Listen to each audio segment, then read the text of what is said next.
Hey everyone, it's Smartypants Chess here, and we're going to look at another Rashid Nezhmetdinov game today, played in Kazan 1936. A player called Kosolapov is white and Rashid Nezhmetdinov is black, and I'm going to look at it from the black perspective here. And this game is just a great demonstration of how to attack, and there's a lot of great ideas in this attacking position for black. But there's a lot of imagination and unique ideas that Nezhmetdinov shows off in this game. So Kosolapov played e4, black played e5, after knight to f3, knight c6, knight c3, knight to f6, we get a 4 knights variation. Now typically here white usually plays bishop to b5, and black can play moves like knight to d4, and bishop a4 is actually quite an interesting position. If I just go back, if knight d4, knight takes d4, we also get into this variation with e takes d4, e5, d takes c3, e takes f6, queen takes, pawn takes, check, queen e2, and trades. And this is actually considered a dead equal position for both sides, even though white's doubled their c-pawns. Now Nezhmetdinov's opponent actually played d3 here, and he considered this a very passive move to play. He would have maybe preferred white to play bishop to b5. And Nezhmetdinov hits out straight away with the move d5, grabbing some space in the centre. Again, Nezhmetdinov didn't actually like white's next move. He played e takes d5 in the game. Nezhmetdinov thought white should have played bishop to e2 to leave tension in the centre, let's say. After bishop b4, bishop d2, d4, knight to b1, queen e7. Again, this is an equal position, but I think black has a slight edge here. So back to the game, white played e takes d5, giving the centre up. Nezhmetdinov responded with knight takes d5, white played bishop to e2 and bishop to b4 from black, so two pieces now attacking the c3 knight. So bishop d2 is played to defend, and Nezhmetdinov castled kingside. Now the best move here for white was actually knight takes d5, and if queen takes d5, bishop takes b4, knight takes b4, c3. Black is forced to move the knight back to c6. If castles and a5, here Stockfish actually gives black is ever so slightly better in this position. So a5 was played just to stop white from playing a b4 move and grabbing some space on the queen side, but I tend to agree with the assessment of the computer. I prefer to play black here. They've got a lot more space, and this bishop on e2 just seems really awkward for white in this variation. So maybe that's why white didn't play knight takes d5. Perhaps he felt that his position would become rather desperate, let's say. So in the game he did play knight to e4 instead. So now the bishop is attacking on b4. But again, Nezhmetdinov didn't really like white's move, because after he played bishop to e7, he said that this temporary retreat is actually really good for black, because this knight on e4 now can be exposed to the move f5 with tempo, and white's going to have to move their knight once again. He actually says white has made a pointless move with the knight to e4, where it can be driven away by the pawn advance f5, which gives black important time to prepare an attack. Black has moved the bishop to a good position from which it will be able to support a pawn attack. If the occasion arises, the bishop may be moved to f6 to prevent the freeing move d3 to d4. So bishop to e7 is perfectly logical. Both sides have moved their pieces twice, but Nezhmetdinov gives a justifying reason why he's done this. If we just go back though, the computer actually gives bishop takes d2 as good for black. After queen takes d2, Stockfish really wants to play knight to f4. If castle's queenside, the computer really likes bishop to e6.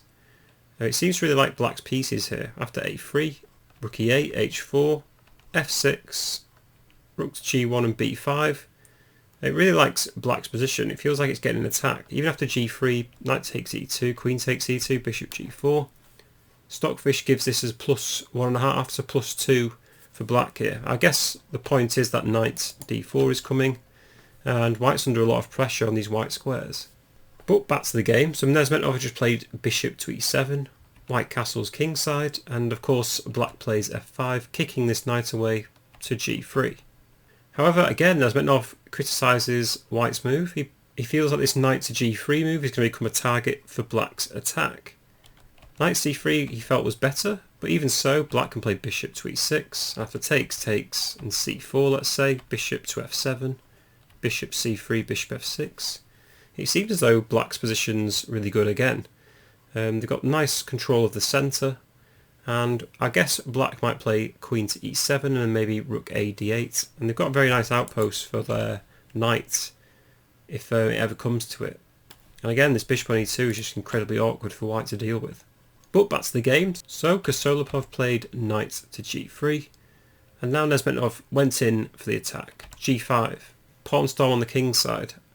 Look at these beautiful pawns placed nicely on the 5th rank, ready to attack white. So that must be quite a sight if you're playing with white here against black.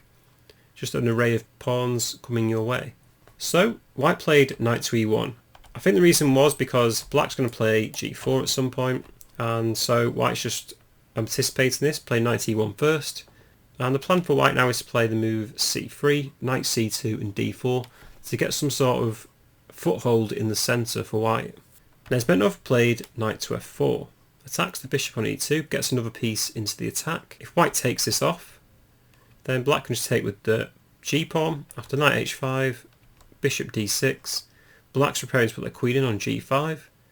After c3, queen g5, g3, bishop to e6, knight g2, takes, and rook a8. Black is far better in this position now.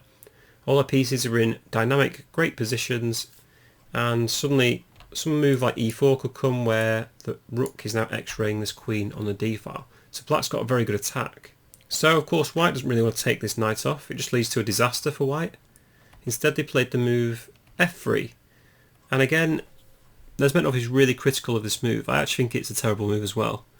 The point is it weakens the dark squares around white's position, and the move that black can play next is really obvious. Bishop c5 check.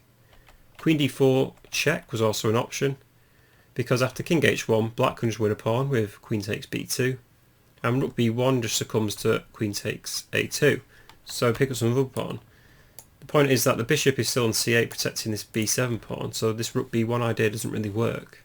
However, I do prefer Nezhmetdinov's move, bishop c5 with check, because there's no counterplay to this move. King h1 is forced, and I wonder if you can spot what Nezhmetdinov played next. So he tries to get one more piece into the attack here. He played the move rook f6, a rook lift, preparing to play rook h6 and use it against white's king on the h file. Now this is a really impressive move and typical of these type of pawn storm positions. White doesn't really respond to this. Instead he gets on with his own plan of c3. Again, maybe he wants to play queen b3 or knight c2. And now Nezhmetdinov said he should have played rook h6 here, because if white plays queen b3 check, he'll just play bishop to e6. The point being that even if queen takes b7, black can just play g4 and prepare queen h4 followed by mate on h2. For instance, if queen takes c6 here, rook takes h2 with check, king takes h2 and queen h4 is actually checkmate. Again, this bishop on c5 does a great job of covering this g1 square, and that's an amazing mate to go for. So after g4 it's actually over for white. The best move here for white is actually queen takes a8, and after queen takes queen, f takes g4, queen to d8, knight takes f5, bishop takes f5, takes f4, e takes f4 and h3. Black's just material up and has a great position. And this is why Nezhmetdinov said he should have gone rook h6, because queen b3 is just a bluff. So in the game Nezhmetdinov actually played bishop to e6, covering this b3 square. Kosolapov played knight to c2, preparing this d4 push. But now Nezhmetdinov played rook h6, so getting the rook on the h file, preparing to attack this king. And there's so many threats now for black. Bishop to e3 was played, so freeing up this g1 square for white's king. I think this is a good move, because it forces black to do something about this bishop. Bishop takes e3 was certainly an option for black after knight takes e3 and queen f8, defending the f5 square. Black is preparing to play rook to d8 and has a decent position. Again, this bishop on e2 is incredibly awkward, and there's a lot of nice ideas that black can go in for in this position. If you go back to the game though, instead Nezhmetdinov just went for it. He played g4. So the idea behind g4 is that it just frees space for black to play queen h4 and try and mate black on h2. So I just want to admire this g4 move, because what it actually does is sacrifices the bishop on c5. After g4, white takes this bishop off, and now white's just a clean bishop up. So Nezhmetdinov must have done some immense calculation here. He played queen h4, so threatening mate on h2, and also threatening to play queen takes g3. If king to g1, Nezhmetdinov said he would have played queen takes h2, king f2 and then queen takes g2. King e1 is forced, and then black can take on g3 with check. If bishop f2, there's knight g2 check, king d2 is forced. Black can play queen to f4 check, and if bishop to e3 takes, black's got a much better position. Black should either play rook h2 next, or even just g3, and black's just material up in a great position. So I'm sure Nezhmetdinov calculated this as well. But in the game, bishop g1 was actually played, keeping hold of the bishop. However, black now can just take on g3 because the h-pawn is pinned by this rook.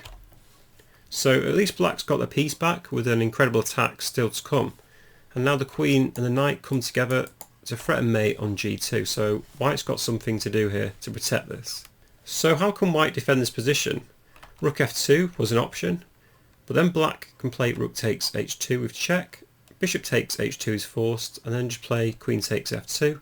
And again, black's still threatening mate on g2. So after bishop to f4, queen h4 check.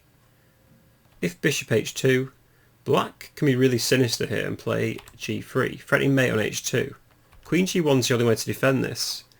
And if black's a complete psychopath here, they can play f4, and this is actually really hilarious for me anyway. I think this is a hilarious move. So if black actually played this, the point is that this bishop can never move because it's pinned. This queen can never move from the square because then just queen takes h2. And so white will have to just move these other pieces around, the bishop, the knight and the rook. And guess what? Black's got also a bishop, a knight and the rook. So it just depends on who can win this position. But this is an insane position for black to be in, and I really like it. At any point as well, black can just play queen takes h2 or g takes h2 and win back his bishop. So that's what happens if white played rook f2 in this position, which is frankly quite hilarious. Knight to e3 was also an option, defending the g2 square. I think this is the best move that white can play. Even so, black can play knight h5. The point is, if h takes g3 here, then knight takes g3 is checkmate. So f takes g4 is actually the best move, and then black can play queen takes g4. Again, threatening to play knight to g3 check because the h-pawn is pinned, checkmate. And then rook f3 to defend this g3 square, knight g3, rook takes, queen takes, and d4, knight to e7. And black is actually the exchange up. So that's what happens if knight to e3. However, in the game, Kosolapov played knight to e1. So black's got a lot of pieces in the attack. They're attacking the g2 pawn and the h2 pawn, and there's nothing white can do about it. All their pieces are on the back rank. So how does black get another piece into the attack? Nezhmetdinov played bishop to d5. Just adding another piece into this long diagonal, and it stops white from playing moves like f takes g4, because then of course just bishop takes, knight takes and queen takes can be played. And that's the idea behind this move. So there's various moves that white can play. Queen d2 was one of them, but Nezhmetdinov said he would have played rook to f8, getting another piece into the attack. If bishop d1, to use the queen to defend g2, black can play queen takes h2. If bishop takes, there's g3. If d4, rook takes, king to g1, and I wonder if you can find the winning move. Nezhmetdinov said he would have played the move rook f6. And the point is, there's nothing white can do in this position to stop rook h6 and rook h1 checkmate, because this pawn is fixed, this knight is fixed, and there's nothing white can actually do, which is incredible really. It's as if white's king has just been trapped in by its own pieces on this back rank. All these defending pieces are just in the way for white's king. c4 was another move that white could have played in this position, but then Nezhmetdinov said he would have played knight to d4. So two knights attacking the c2 bishop. If c takes d5, then knight takes e2, and the knight will take the bishop on g1, followed by queen takes h2. And again, white's in serious trouble in this variation. In the game, however, white just played the move b4, maybe preparing to play b5 or c4, trying to kick this bishop or knight away. Nezhmetdinov described the position as very rich and beautiful, and so many variations that black can go into. One of these is actually playing queen takes h2 here with check. If bishop takes, black can play g3 again. If d4, rook takes king g1, and of course black can play this idea again, rook to e8. Preparing to play rook e6 and rook h6, followed by rook h1 checkmate.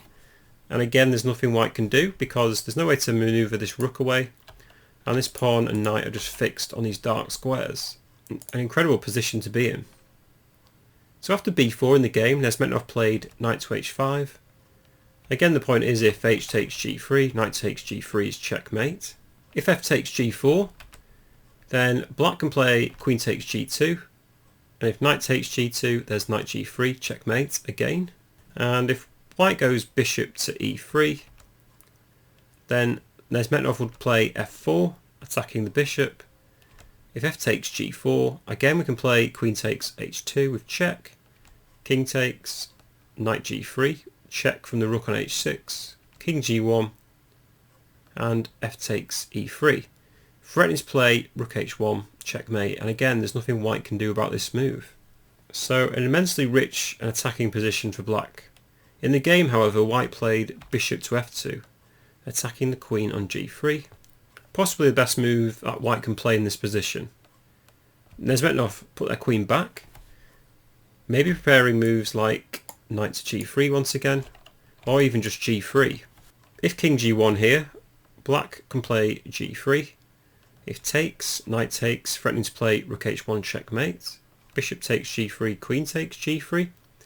It looks as though white has survived the attack, but after moves like f4, queen h2, king f2, queen takes f4, white's actually a pawn down still, and black still has a lot of attacking to do. For instance, if I was black, I'd probably move my king to h8, followed by maybe rook to g8. So black's a whole pawn up with an immense attack, and this is what Nezhmetdinov wrote in his book he would have played. If we go back to the game then, white played f takes g4, and now comes in the killer move. Queen takes h2 from Nezhmetdinov, check. The king is forced to take it, and now Nezhmetdinov played knight to g3, check. If the king goes to g1, rook h1 is checkmate. So king takes g3 is forced, and Nezhmetdinov finished off his amazing game here with f4, checkmate. The king can't move to f3 because the bishop covers it and the rook covers the h-file, and the pawn delivers the checkmate. And that was an absolutely insane and incredible attack from Nezhmetdinov, and as I say before, this was an incredibly rich, powerful position for black to be in with lots of interesting ideas, and you just don't see that many games like this anymore. I think black was very brave to play moves like g5 and just had a great game. Anyway, let me know what you think of this game. Hopefully I'll be able to show you some more of Nezhmetdinov's games very soon. He's an incredible player, an incredible talent, and he was actually never a Grandmaster, but I hear there's rumours that he may become an honorary Grandmaster in the future. But anyway, I hope you enjoyed the video. Please drop a like, comment or subscribe if you did, and I'll see you in the next one.